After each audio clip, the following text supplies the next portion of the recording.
سامعین حضرات السلام علیکم، میں آپ کے سامنے ترکوں کی تاریخ پیش کر رہا ہوں۔ اس تاریخ کا نام ہے فاتح عالم ترکوں کا انجام۔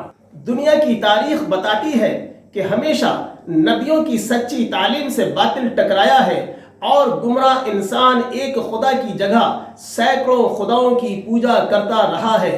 ترکوں نے بھی چاند تاروں کی پوجا اس حد تک کی ہے کہ ترکوں کے ہر قبیلے کا نشان کسی نہ کسی صورت میں چاند تارا ضرور رہا ہے۔ اخبار بلند بھارت ہندی 15 اگست 2005 میں چھپی رپورٹ کے مطابق ترک ہمیشہ سے چاند تارے کی پوجا کرتے آئے ہیں۔ چاند تارا ترکوں ہی کا قومی نشان ہے۔ ترکوں کے ہر قبیلے کا نشان کسی نہ کسی صورت میں چاند تارا رہا ہے۔ ترکوں کے علاقے میں 22,000 سال پرانے چاند تارے کی پوجا کے نشان ملے ہیں، جو کہ ترکوں کی سب سے قدیم اور حکمراں قوم ہونے کی نشانی ہے۔ حکمرانی اور اپنے وجود کا اتنا پرانا ریکارڈ کسی اور قوم کے پاس نہیں ہے۔ ترکستان کے علاقے پر میں حضرت ابراہیم علیہ السلام نے ترکوں کی اسی چاند تارے کی پوجا کی مخالفت آج سے 4100 سال پہلے کی تھی۔ حضرت ابراہیم علیہ السلام کے دور کا نمرود کا نشان چاند تارا تھا۔ 2100 قبل مسیح میں نمرود کے زمانے کا ایک پتھر کا کتبہ ملا ہے، جس میں نمرود کے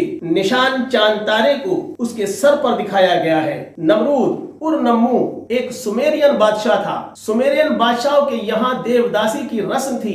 یہی دیوداسی کی رسم آج بھی ہندوستان میں رائج ہے۔ نمرود کی حکومت سمیر سلطنت کہلاتی تھی۔ اس سلطنت کا بادشاہ اپنی ایک کماری لڑکی کو دیوداسی کے طور پر مندر کو دان دیتا تھا۔ یہ لوگ بہت سی دیوی دیوتاؤں کو مانتے تھے۔ ان میں 3 آسمانی خدا بڑے تھے۔ پہلا خدا سورج، چاند کو سورج کا بیٹا اور صبح کے تارے وینس کو چاند کی بیٹی کہتے تھے۔ یہ ثبوت اور شہر کی کھدائی میں ملے ہیں۔ ترک لوگ آسمان کے خدا کو 3 گری کہتے تھے۔ یہ لوگ بادشاہ کو کوک 3 گری یعنی آسمانی خدا کا نمائندہ مانتے تھے۔ ایک طرح سے بادشاہ خود کو زمین کا خدا مانتے تھے۔ اپنے نام بھی خدا کے نام پر رکھتے تھے، جیسے تمین 3 گری کت کی حکومت 240 قبل مسیح سے 210 قبل مسیح تک، اور باتور 3 گری کت 210 قبل مسیح سے 174 قبل مسیح تک، اور کوک خان 174 قبل مسیح سے 161 قبل مسیح تک، کن خان 161 قبل مسیح سے 126 قبل مسیح تک وغیرہ۔ ترک حکومتوں کی کچھ اور تفصیل مندرجہ ذیل ہے، جیسے 550 قبل مسیح میں وسط ایشیا کا شہنشاہ نیبو نیدس نے مضبوط حکومت قائم کی اور ترکی کے ہرن کو راجدھانی بنایا۔ ہرن ترکوں کے لیے ہزاروں سال کعبہ جیسا رہا ہے۔ یہ چاند تارا کے ماننے والوں کا کعبہ تھا۔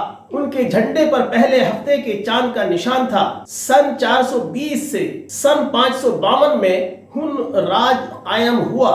ہن کے جھنڈے کا رنگ سفید تھا، اس پر 5 کونوں والے سنہرے تارے کا نشان بنا ہوتا تھا۔ سن 602 سے 1016 خازر سلطنت قائم ہوئی۔ خازر کے جھنڈے کا رنگ نیلا تھا، اس پہ 5 کونوں والا سفید تارا بنا ہوتا تھا۔ ان سبھی ترک سلاطین کے جھنڈوں پر چاند یا تارا بنا ہوا تھا۔ سن 962 سے 1283 میں غزنی سلطنت قائم ہوئی۔ ان کے جھنڈے کا رنگ ہرا تھا، اس پر چاند اور مور کا نشان بنا ہوتا تھا۔ سن 1040 سے 1157 سلجوق حکومت قائم ہوئی۔ سن 1224 سے سن 1502 میں ہورڈ حکومت وجود میں آئی۔ ان کے جھنڈوں کا رنگ سفید تھا اور اس پر لال رنگ کا چاند بنا ہوتا تھا۔ اس کے اوپر کالے رنگ کا گول سورج بنا ہوتا تھا۔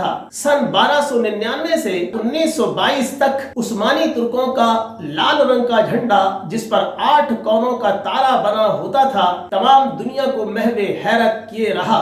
یہ سب تاتاری النسل ترک تھے۔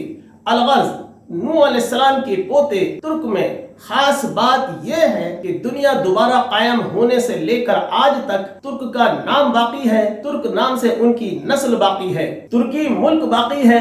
حالانکہ انگریزوں نے ترکی ملک اور ترک نسل کو صفائے ہستی سے فنا کر دینے کی آخری حد تک کوشش کر لی تھی۔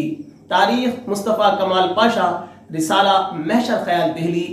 یہ حوالہ ہے لیکن بفضل تعالی ناکام رہے۔ مزید یہ کہ ترکی زبان باقی ہے۔ وسط ایشیا و یورپ پر قائم آج کئی حکومتوں کے علاقوں کو ترکستان کے نام سے جانا جاتا ہے۔ ترک کی اولاد شروع زمانے سے آج کے زمانے تک نوح علیہ السلام کی دعاؤں کے طفیل، صاحب اقتدار، طاقتور اور خوشحال ہے۔